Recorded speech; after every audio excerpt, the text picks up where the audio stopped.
Hello বন্ধুরা, রিমা সুরের চ্যানেলে আপনাদেরকে সুস্বাগতম। রথের উপলক্ষে আজ একটা নতুন রেসিপি নিয়ে চলে এলাম। রেসিপিটা হলো গোবিন্দভোগ চালের পায়েস। চলুন রেসিপিটা শুরু করা যাক। প্রথমে আমি 2 প্যাকেট দুধ কেটে নিলাম, 1 লিটার। কাটা হয়ে গেলে আমি হাঁড়ির মধ্যে দুধটা ঢেলে দেব। 100 গ্রাম চালে আমি এখানে 1 লিটার দুধ ব্যবহার করছি।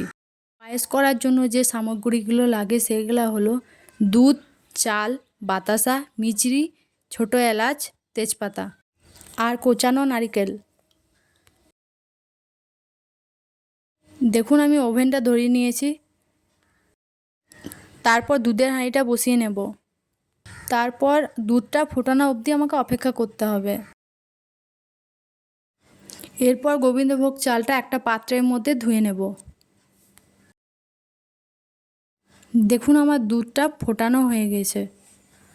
ওভেনে আঁচটাকে একটু কম করে রাখতে হবে, কারণ দুধটা যাতে উতলে না পড়ে যায়। এরপর ধুয়ে রাখা গোবিন্দভোগ চালটা আমি দুধের মধ্যে দিয়ে দেব।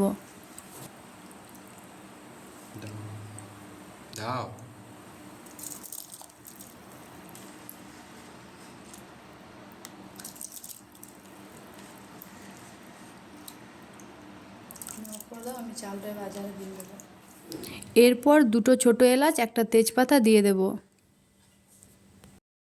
এরপর দেব নারকেল কুচি।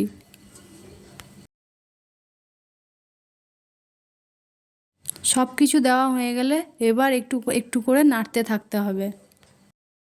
পায়েসটা ঘন ঘন নাড়তে হবে যাতে তলে দলা না পেকে যায়।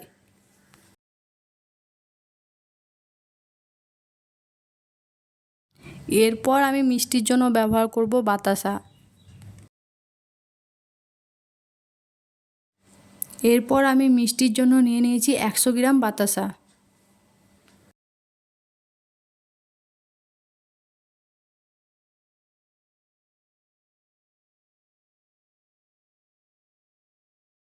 তারপর আমি দিয়ে দিচ্ছি এখানে 75 গ্রাম মিছরি।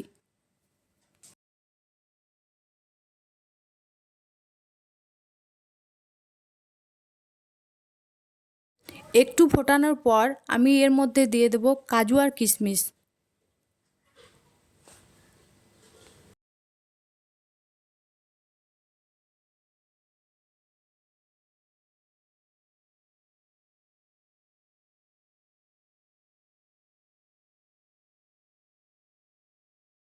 সব কিছু দেওয়া হয়ে গেলে একটু নাড়াচাড়া করে নিতে হবে ভালোভাবে। আমার গোবিন্দভোগ চালের রান্না কমপ্লিট। ছোট একটা বাটি নিয়ে আমার হাজব্যান্ডকে আমি একটু দিয়ে দেবো টেস্ট করার জন্য। এই গোবিন্দভোগ চালের পায়েসের রেসিপিটা যদি আপনাদেরকে ভালো লেগে থাকে তাহলে চ্যানেলটিকে লাইক, কমেন্ট, সাবস্ক্রাইব করতে ভুলবেন না। ধন্যবাদ।